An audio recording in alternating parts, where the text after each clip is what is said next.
Alors ce matin, nous allons parler de la corruption des derniers temps. Alors, est-ce que vous avez tous une Bible? Parce que ce matin, nous allons beaucoup feuilleter dans la Bible. Nous allons vraiment méditer sur les paroles de Dieu. Alors, mes bien-aimés, cette parole, nous devons la chérir et la méditer jour et nuit et nous exclamer comme David dans le psaume 119, verset 105, « Ta parole est une lampe à mes pieds et une lumière sur mon sentier. » Ce qui veut dire que c'est elle qui nous éclaire sur toute chose, nous conduit et nous garde de toute chute. Dieu nous avertit à travers sa parole, parce qu'il nous aime, il veut nous protéger du malin. Lorsque nous regardons autour de nous, nous constatons partout qu'il y a des problèmes. Qu'ils soient d'ordre économique, d'ordre politique ou d'ordre social, rien ne va plus. Les hommes sont dépassés par les événements et ne contrôlent plus rien. Par ailleurs, dans les églises aussi, rien ne va plus. Chacun veut que son église soit la plus juste, la meilleure. Chacun prêche pour son clocher et sa dénomination. D'autres veulent une méga church à la Bénigne, qui allait chercher son onction, je vous précise ça entre parenthèses, sur la tombe de Catherine Kuhlman.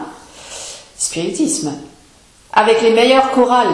On veut avoir les meilleures chorales, les plus grandes chorales, les plus belles gospel, et des prédications sensationnelles, et des prédicateurs sensationnels. Le monde est entré dans les églises. Et les prédicateurs, ainsi que les artistes chrétiens, sont de plus en plus excentriques. Ils sont considérés comme des stars. Ils recherchent leur propre gloire et non celle de Dieu. Ils se glorifient les uns les autres et ils adorent la créature plutôt que Dieu. Ce sont les signes des derniers temps, annoncés dans la parole. Alors prenez avec moi 2 Timothée, chapitre 3, versets 1 à 5. Sache que dans les derniers jours, il y aura des temps difficiles, car les hommes seront égoïstes, amis de l'argent, fanfarons, hautains, blasphémateurs, rebelles à leurs parents, ingrats, irréligieux, insensibles, déloyaux, calomniateurs, intempérants, cruels, ennemis de bien, traîtres, emportés, enflés d'orgueil, aimant le plaisir plus que Dieu, ayant l'apparence de la piété, mais reniant ce qui en fait la force. Éloigne-toi de ces hommes-là. Alors Paul prophétise par le Saint-Esprit, alors nous allons comprendre 1 Timothée 4.1, mais l'Esprit dit expressément que dans les derniers temps, quelques-uns abandonneront la foi pour s'attacher à des esprits séducteurs et à des doctrines de démons. Paul nous parle du dernier temps et il nous dit que les choses iront en s'empirant au fur et à mesure que la fin approche. Quelques-uns abandonneront la foi. Le Saint-Esprit a explicitement révélé que dans les derniers temps, il y aurait un abandon de la foi personnelle en Jésus-Christ et de la vérité biblique. Alors, il apparaîtra dans l'Église des ministres hautement qualifiés et moins puissamment par Dieu, au départ. Ils prêcheront avec efficacité la vérité de l'Évangile, mais ils s'éloigneront petit à petit. Ils s'éloigneront de la foi et ils se tourneront vers des esprits séducteurs et des fausses doctrines. À cause de leur ancienne onction et de leur ancienne ferveur envers Dieu, ils entraîneront beaucoup de monde, beaucoup de gens dans l'égarement. Beaucoup de croyants abandonneront la foi parce qu'ils n'ont pas réussi à aimer la vérité. Et nous allons lire ça dans 2 Thessaloniciens 2.10. L'apparition de cet impie se fera par la puissance de Satan, avec toutes sortes de miracles, de signes et de prodiges mensongers, et avec toutes les séductions de l'iniquité pour ceux qui périssent, parce qu'ils n'ont pas reçu l'amour de la vérité, pour être sauvés. Beaucoup de croyants abandonneront la foi parce qu'ils n'auront pas réussi à aimer la vérité et à résister aux tendances pécheresses des derniers jours. Ainsi, l'évangile dénaturé des serviteurs de Dieu et des éducateurs compromis trouvera peu d'opposition dans beaucoup d'églises. Il n'y aura plus de résistance. Les gens, ils accepteront tout ce qu'ils disent. Il suffit de regarder sur YouTube tout ce qui nous vient d'Amérique, par exemple, pour constater ces faits. Pour n'en citer que quelques-uns, tels que Benin, Kenneth Copeland, je ne sais pas si vous connaissez, je pense que vous en avez déjà entendu parler, parce que de nos jours, on a quand même Internet et tout ça, on peut s'informer un peu plus au-delà des frontières, jusqu'en Amérique. Donc là, on voit vraiment des prédicateurs très très réputés, très renommés, tels que Benin, Kenneth Copeland, Kenneth Hagin, Ted Bentley. Tous ces prédicateurs hors pair qui s'exhibent sur scène avec aisance et une autorité à vous couper le souffle. D'ailleurs, la plupart sont sur les genoux lors de leur campagne de guérison et de délivrance, ou carrément par terre, soi-disant dans le repos de l'esprit, ce qui est anti-biblique. Aucun texte dans la Bible n'en parle. Le plus folklorique et le plus violent d'ailleurs, tel que Ted Bentley, je ne sais pas si vous connaissez Ted Bentley, est-ce qu'il y a déjà quelqu'un qui a entendu parler de lui, il ne se gêne pas de donner des coups de poing dans le ventre aux chrétiens, et même des coups de pied, en leur criant « bang, bang, bang !» Tout cela sous le couvert, soi-disant, du Saint-Esprit. Parfois, lors des chutes, si les personnes ne sont pas récupérées à temps, par des gens missionnés exprès pour cela, elles peuvent se faire très très très mal, telle une fracture de la hanche ou autre. Les gens deviennent comme fous, ils tremblent de tous les côtés, ils se balancent ou perdent l'équilibre. Certains se mettent à rire et d'autres à crier, etc. On assiste à une assemblée en délire, où le désordre règne, alors que Dieu est un Dieu d'ordre et de bienséance, où la maîtrise de soi est un des fruits de l'esprit. Nous retrouvons de telles manifestations également en France, puisque certains chrétiens avides de pouvoir et de gloire sont allés chercher cette fausse onction à Toronto au Canada ou Pensacola pour la porter en Europe. Et on retrouve des prédicateurs séduisant les foules avec des soi-disant manifestations surnaturelles, telles que la pluie d'or, de l'huile partout, sur les mains, dans les Bibles, ce qui se rapproche plus du mysticisme catholique, comme les apparitions stigmatisées du Christ. Je ne sais pas si vous avez déjà entendu parler de ça. Bref, des jambes qui se rallongent, etc. Oui. Certains peuvent se reconnaître, je pense, sans que je les nomme d'ailleurs, s'ils sont honnêtes avec eux-mêmes. Et la foule accourt pour voir ces faux prophètes, qui leur prêchent tout, sauf la repentance et la croix. Certains prêchent l'évangile de prospérité pour s'enrichir, sur la crédulité des chrétiens, mal affermis. Ils disent que plus on donne de l'argent, plus on deviendra riche. Et ils font la quête ensuite. Ce qui est totalement faux, mais ça marche. Ils jouent aussi sur le registre de la culpabilité. Par exemple, si vous ne donnez pas à Dieu, Dieu ne pourra pas vous bénir, etc. Alors les gens, ils donnent parce qu'ils ont peur, ils veulent tous être bénis. Ce sont des manipulateurs et des séducteurs rusés qui bluffent et trompent les chrétiens, le peuple de Dieu.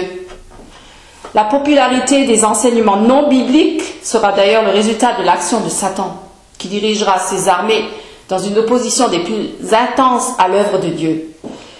La seconde venue de Christ sera précédée par une manifestation plus intense du satanisme, du spiritisme, des pratiques occultes, des possessions démoniaques et de la tromperie démoniaque au sein de l'Église. Alors lisez avec moi dans Éphésiens 6, versets 11 à 12. Revêtez-vous de toutes les armes de Dieu, afin de pouvoir tenir ferme contre les ruses du diable. Car nous n'avons pas à lutter contre la chair et le sang, mais contre les dominations, contre les autorités, contre les princes de ce monde de ténèbres, contre les esprits méchants dans les lieux célestes.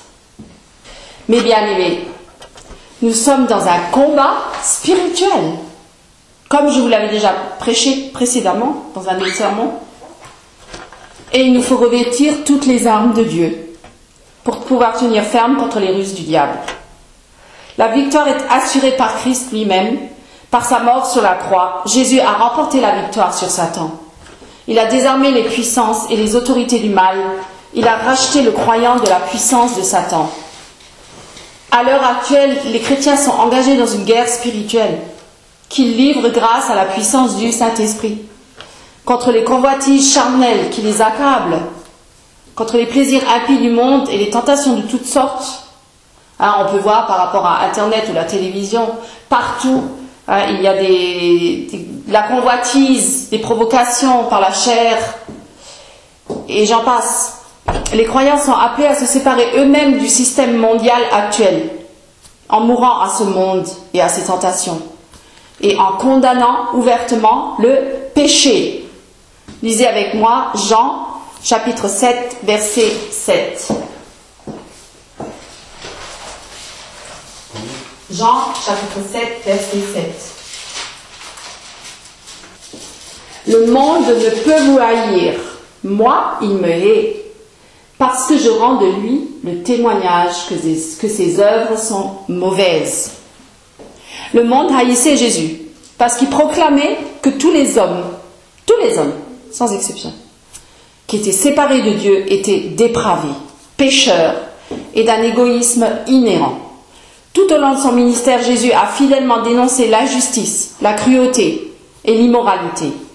Ce témoignage infaillible et direct rendu à la condition pécheresse de l'homme contredit les prédicateurs de nos jours, qui, se croyant justes, prêchent un évangile positif, c'est-à-dire dénué de toute exigence prophétique de repentance et de justice. Ils vont dire des choses qui sont agréables aux oreilles des hommes, de dire Dieu est amour, Dieu est celui qui guérit encore aujourd'hui. Bien sûr, Dieu guérit, Dieu est amour, c'est vrai, mais Dieu est aussi saint. Et il ne supporte pas le péché. Il hait le péché. Il aime le pécheur.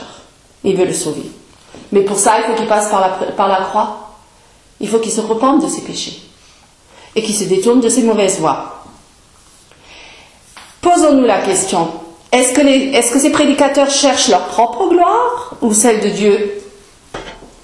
Jésus met en évidence un critère extrêmement important, permettant de tester si un conducteur spirituel vient de Dieu ou non. Cherche-t-il sa propre promotion? Lorsque vous examinez un pasteur ou un évangéliste ou un artiste chrétien, demandez-vous si sa prédication ou évangélisation ou louange le glorifie lui ou glorifie le Seigneur Jésus ou Dieu le Père et Dieu le Père. Les gens accourent non pas pour Dieu, ils accourent pour un homme. Ils vont là où il y a un homme, il va faire des miracles, il va faire des prodiges, il chante bien, là c'est merveilleux, là des super louanges, etc. C'est pour un homme qui court, c'est pas pour Dieu. Le Saint-Esprit avertit à plusieurs reprises qu'il y aura beaucoup de faux docteurs dans l'Église. Les avertissements concernant les docteurs et les responsables qui introduisent les hérésies parmi les peuples de Dieu ont déjà commencé à l'époque de Jésus, puisque même Jésus les avertissait déjà. Et nous allons lire vous lisez avec moi, Matthieu chapitre 24, verset 11. Plusieurs faux prophètes s'élèveront et ils séduiront beaucoup de gens. Et parce que l'iniquité sera accrue, la charité du plus grand nombre se refroidira. Jésus nous avertit que tous ceux qui professent être croyants en Christ ne sont pas obligatoirement d'authentiques chrétiens. Tous les auteurs chrétiens, les missionnaires, les pasteurs, les évangélistes, les enseignants, les diacres et les ouvriers ne sont pas forcément ce qu'ils prétendent être. Méfions-nous, soyons prudents. Ces ministres paraîtront justes aux hommes et ils viendront en vêtements de brebis. Vous pourrez lire ça dans Matthieu 23, 28 et dans Matthieu 7, 15. Vous de même, au dehors, vous paraissez juste aux hommes, mais au dedans, vous êtes plein d'hypocrisie et d'iniquité. Matthieu 7, 15, on reconnaît l'arbre à ses fruits, là on dit. Gardez-vous des faux prophètes, ils viennent à vous en vêtements de brebis, mais au dedans, ce sont des loups ravisseurs. Peut-être leur message serait-il solidement ancré sur la parole de Dieu. Et proclameront-ils même sincèrement l'œuvre du royaume de Dieu, ainsi que du salut de ceux qui sont perdus, tout en professant leur amour pour leurs semblables? Tout ça paraît très beau. Peut-être sembleront-ils être de grands serviteurs de Dieu, des dirigeants louables, spirituels et remplis de l'esprit. Ils peuvent même faire des miracles, avoir beaucoup de succès et de multiples disciples. Prenez 2 Corinthiens 11, 13 à 15. Ces hommes-là, ce sont de faux apôtres, des ouvriers trompeurs, déguisés en apôtres du Christ. Et cela n'est pas étonnant, puisque Satan lui-même se déguise en ange de lumière. Il n'est donc pas étrange que ces ministres aussi se déguisent en ministres de justice. Leur fin sera selon leurs œuvres. Quoi qu'il en soit, je dirais qu'ils ont commencé à être spirituels, les faux prophètes. Et comme les pharisiens de l'époque, quand ils étaient loin de la foule, dans l'intimité de leur chez-soi, les pharisiens, ils s'adonnaient à quoi? À la rapine et à l'intempérance. Nous pouvons le lire, je passe dessus, Matthieu 23, 25. Ils étaient pleins d'ossements de mort et de toute espèce d'impureté. Prenez avec moi Matthieu 23, 27. Malheur à vous, scribes et pharisiens hypocrites, parce que vous ressemblez à des sépulcres blanchis, qui paraissent beaux au dehors, et qui au dedans sont pleins d'ossements de mort et de toute espèce d'impureté. Derrière les portes closes, leur vie était remplie de cupidité, d'immoralité, d'adultère, d'avarice et d'indulgence égocentrique. Ces imposteurs parviennent à un poste influent dans l'Église de 2 façons. Certains faux docteurs prédicateurs, lorsqu'ils débutent leur ministère, ils sont peut-être sincères au départ. Ils marchent dans la vérité, sans doute. Leur désir est pur et leur foi en Christ est authentique. Puis, à cause de leur orgueil et de leurs propres désirs immoraux, leur engagement personnel envers Christ et pour Christ s'éteint peu à peu. Et tout est tourné plutôt vers eux, vers leur propre gloire. Par conséquent, ils sont séparés du royaume de Dieu. Et nous pouvons lire ça dans 1 Corinthiens 6, 9 à 10. Ne savez-vous pas que les injustes n'hériteront point le royaume de Dieu?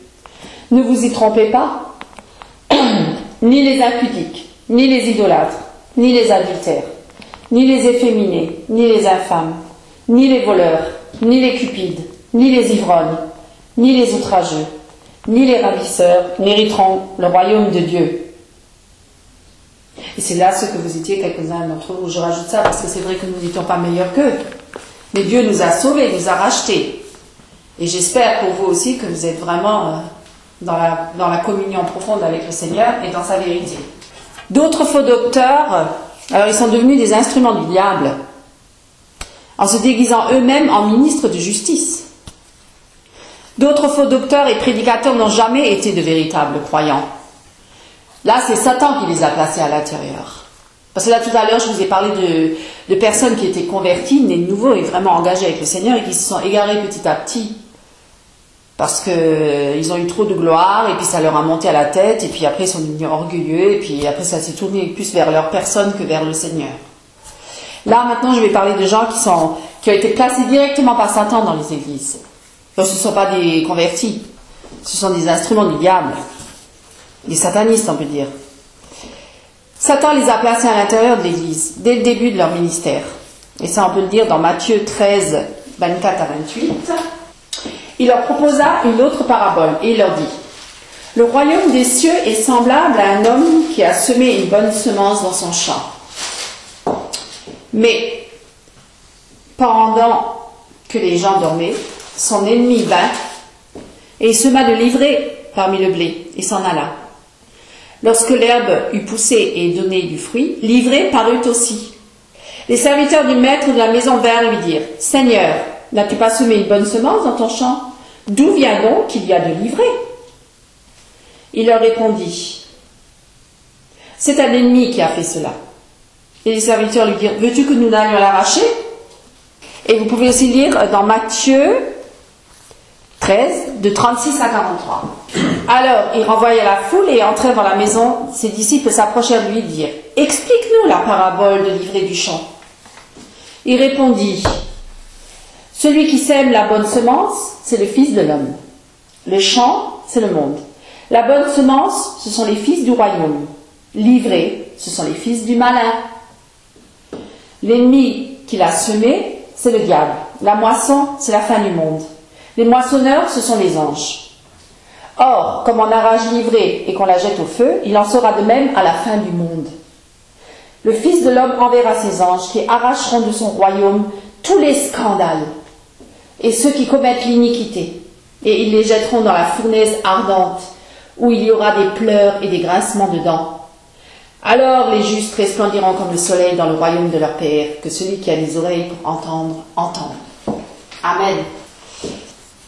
Alors ce sont des prédicateurs, docteurs, des faux, bien sûr, envoyés par Satan dans les églises. Et ils sont très très habiles, ils ont énormément de charisme. Et ça favorise énormément leur succès, hein, puisque bon, quand on a beaucoup de charisme, ça favorise le succès. Sa stratégie consiste à les placer dans des positions d'influence. Bien sûr, hein, parce que s'il était incognito et tout ça, il n'aurait pas d'influence, ça servirait à rien. Donc des positions hautes d'influence, de façon à ce qu'ils puissent miner l'œuvre véritable de Christ. Donc saboter l'œuvre de Christ. Dans la parole de Dieu, les chrétiens sont exhortés à éprouver les enseignants, les prédicateurs et les dirigeants de l'Église. Alors on peut lire ça dans 1 Thessaloniciens 5, 21. Mais examinez toutes choses, retenez ce qui est bon, abstenez-vous de toute espèce de mal. Et vous pouvez encore lire dans 1 Jean chapitre 4 verset 1. Bien-aimés, n'ajoutez pas foi à tout esprit, mais éprouvez les esprits pour savoir s'ils sont de Dieu, car plusieurs faux prophètes sont venus dans le monde. Pour éprouver les faux prophètes et les faux docteurs, il faut discerner leur caractère. Ont-ils une vie de prière active? Et font-ils preuve d'une dévotion sincère et pure devant Dieu? Manifestent-ils le fruit de l'esprit? Aiment-ils les pécheurs? Haïssent-ils la méchanceté? Aiment-ils la justice et s'élèvent-ils contre le péché? Il faut décerner leurs motifs. Le dirigeant qui est véritablement chrétien cherchera à faire 4 choses. Alors, honorer Christ, conduire l'Église dans la sanctification, sauver les perdus et proclamer et défendre l'évangile de Christ et des apôtres. Alors, éprouvez le fruit de leur vie et de leur message. Éprouvez bien leur message. Les faux docteurs susciteront souvent des convertis. Ils en auront beaucoup. Qui ne seront pas entièrement consacrés à la parole de Dieu. Lisez dans Matthieu 7, verset 16. Il fait beaucoup lire la Bible parce que la parole elle est très explicite. Hein. Il n'y a rien à rajouter. Vous les reconnaîtrez à leurs fruits. Cueille-t-on des raisins sur des épines ou des figues sur des chardons? Tout bon arbre porte de bons fruits, mais le mauvais arbre porte de mauvais fruits. Alors, discerner à quel niveau il se base sur l'écriture. Car nous devons nous soumettre à l'intégralité de la parole de Dieu. C'est toute la parole de Dieu. C'est pas une partie, je la sors du contexte, j'en fais une doctrine. C'est très important que nous englobons toute la parole de Dieu. Parce que ça peut être très dangereux. Dans le cas contraire, nous sommes sûrs d'être face à des faux prophètes. Si ce n'est pas l'intégrité de la Bible, de la parole de Dieu en entier. Et s'ils sortent un passage de la Bible et ils en font une doctrine, ben on peut être sûr que c'est des faux prophètes. Pour terminer, il faut éprouver leur intégrité quant à leur façon de gérer l'argent, n'est-ce pas, du Seigneur. Refusent-ils de garder pour eux-mêmes la plus grande part? Gèrent-ils toutes les finances avec intégrité et responsabilité? Certains prédicateurs de nos jours vivent dans le luxe. Ils possèdent d'énormes villas, des avions privés, voyagent et séjournent dans des palaces, hôtels 5 étoiles et plus, voire plus. Ils portent des diamants et des vêtements de luxe et se déplacent dans des voitures excessivement chères. Rien n'est trop beau pour eux. Dieu les a bénis. Certains racontent même devant la foule, sans honte, les cadeaux merveilleux que Dieu leur fait, comme par exemple un diamant. Moi j'ai une fois entendu parler un jour, il y avait un pasteur qui avait raconté que sa femme désirait avoir un diamant. Et ils ont prié, Dieu, ma femme veut un diamant, et puis Dieu leur a donné un diamant, un cadeau, quelqu'un est venu, leur a offert un diamant. Enfin, c'est incroyable. J'aurais même pas idée de demander un diamant à Dieu. Je trouve ça vraiment... leur désir, c'est incroyable, ça n'a rien à voir avec le royaume de Dieu. Hein. Nous reconnaîtrons l'arbre à ses fruits, ces faux prophètes qui sont des loups ravisseurs. Et ces caractéristiques malsaines, on les retrouve aussi dans la vie de leurs disciples. Vous voyez avec moi dans 1 Jean 4, 5 à 6, eux, ils sont du monde. C'est pourquoi ils parlent d'après le monde. Et le monde les écoute. Nous sommes de Dieu. Celui qui connaît Dieu nous écoute. Celui qui n'est pas de Dieu ne nous écoute pas. C'est par là que nous connaissons l'esprit de la vérité et l'esprit de l'erreur. Il s'agit de gens qui professent le christianisme, mais ils suivent davantage une personne, un homme, une femme, plutôt que la parole de Dieu. Ils adorent la créature plutôt que le créateur. Et lisez avec moi encore une fois, je vous fais travailler ce matin. Alors, avec moi dans Romains 1, verset 25. Je lis juste un peu avant, 24. C'est pourquoi Dieu les a livrés à l'impureté selon les convoitises de leur cœur, en sorte qu'ils déshonorent eux-mêmes leur propre corps. Eux qui ont changé la vérité de Dieu en mensonge et qui ont adoré et servi la créature au lieu du Créateur, qui est béni éternellement. Amen. Leur préoccupation est plus orientée vers leur propre désir, ou vers la gloire, et plutôt vers leur propre désir que vers la gloire et l'honneur de Dieu. Leur doctrine est plus égocentrique que centrée sur Dieu, c'est plus centré sur eux. Les gens acceptent des enseignements et des traditions humaines, même lorsque ces enseignements contredisent la parole de Dieu. Ils recherchent et apprécient les expériences religieuses, ainsi que les manifestations surnaturelles, en les considérant comme leur autorité suprême, pour valider la vérité au lieu de s'appuyer sur le conseil de la parole de Dieu. Ils n'acceptent pas la saine doctrine, mais ils recherchent des docteurs qui offrent le salut en empruntant le chemin spacieux de la justice. Lisez avec moi, chapitre 7, versets 13 à 14. Je lis un petit peu avant. Entrez par la porte étroite, car large est la porte, spacieux est le chemin qui mène à la perdition. Et il y en a beaucoup qui entrent par là. Mais étroite est la porte, resserré le chemin qui mène à la vie, et il y en a peu qui les trouvent.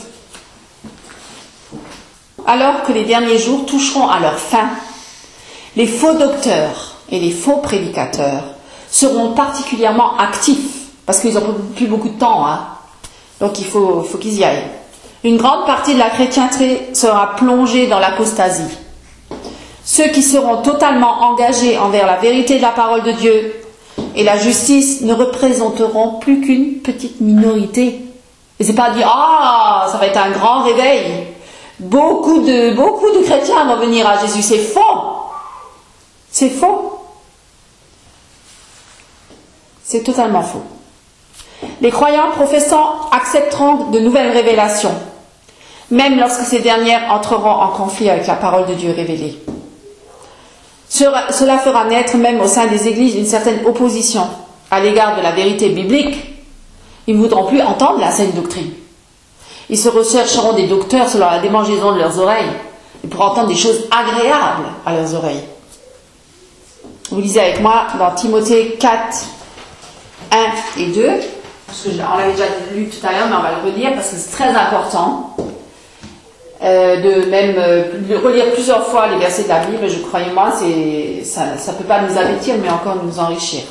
Mais l'Esprit dit expressément que dans les derniers temps, quelques-uns abandonneront la foi pour s'attacher à des esprits séducteurs et à des doctrines de démons, par l'hypocrisie de faux docteurs portant la marque de la flétrissure dans leur propre conscience.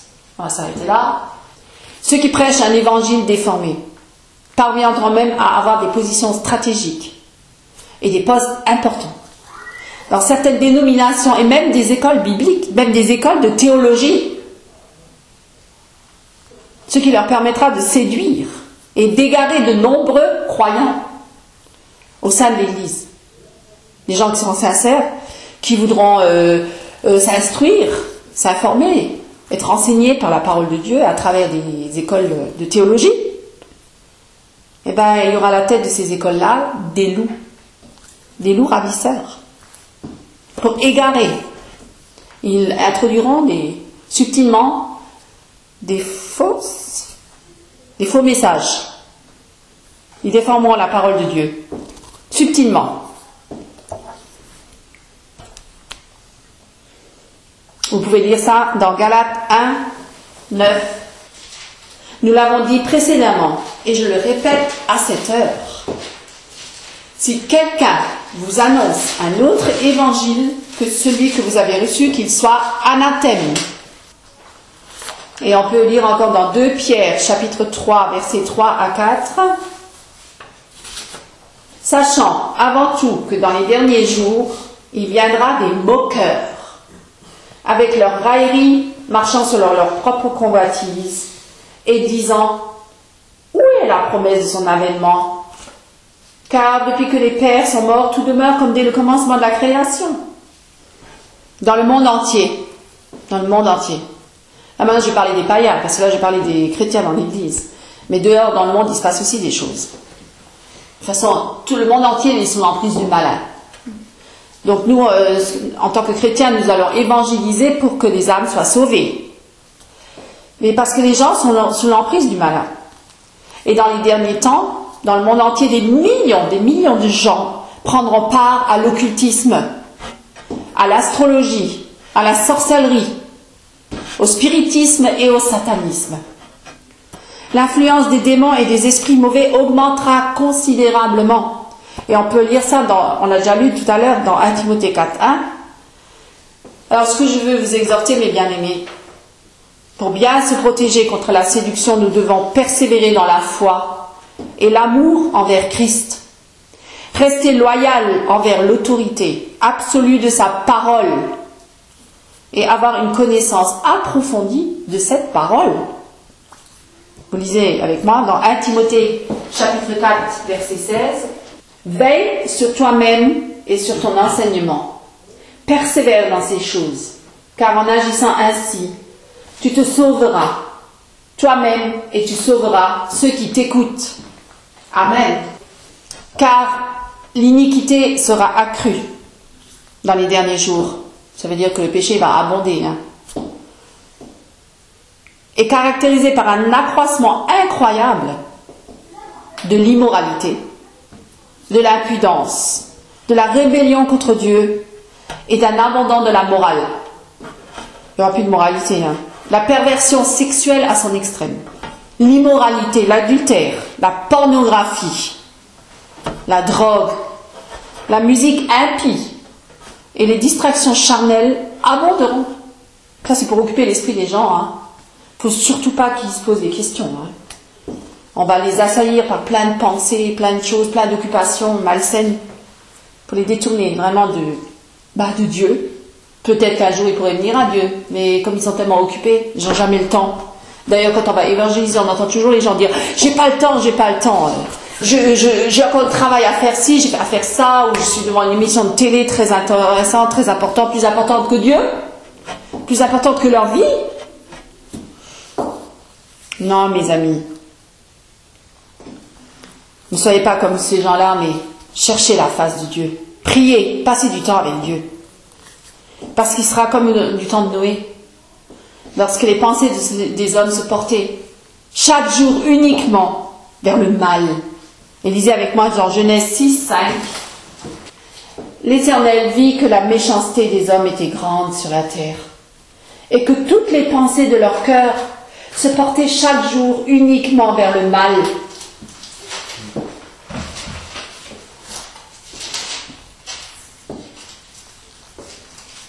C'était donc comme du temps de Noé. Et il sera aussi comme du temps de Lot. Alors, vous lisez avec moi dans Luc, chapitre 17, versets 28 à 30.